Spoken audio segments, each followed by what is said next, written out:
China is stepping up efforts to rein in some of its most powerful tech companies, a move that's jolting investors and dealing a blow to the country's richest entrepreneurs. Alibaba shares falling in Hong Kong along with its peers despite a booming start to its annual Singles' Day shopping event. That's a huge day that brings in more sales than Cyber Monday and Black Friday combined. Bloomberg's Tom McKenzie reports from Alibaba's global headquarters in China.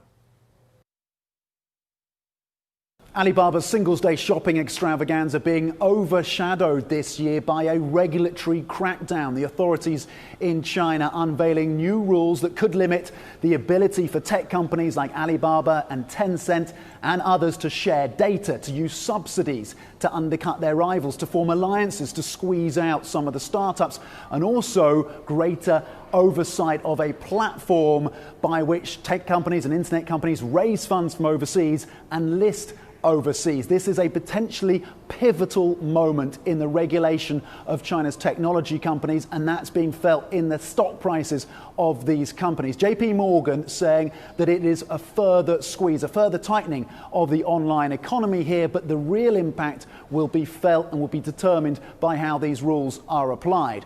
The reason we're in Hangzhou here, the headquarters as well of Alibaba, is of course to get a gauge on how that shopping extravaganza is going. And so far they've smashed the records of 2019. You're looking at sales of well above $56 billion compared to $38 billion in 2019. Just for context, this shopping extravaganza, it's bigger than Black Friday and Cyber Monday combined by a long way. We've seen trends around the demand for domestic travel, so people buying flights and booking hotels using this festival and this platform, but also upgrading their smartphones as well. So electronics, a big driver of the demand that we're seeing here. Foreign brands as well have a greater presence. They're looking to carve out more market share as their home economies remain depressed.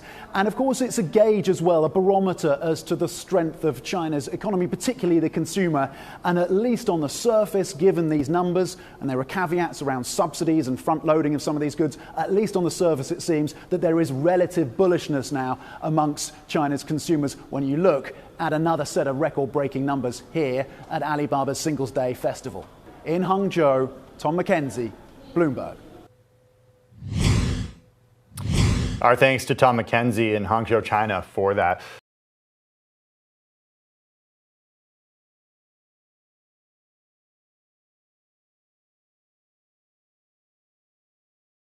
The biggest stories the moment they happen from around the globe. Subscribe to Bloomberg Quick Take now for insight in an instant.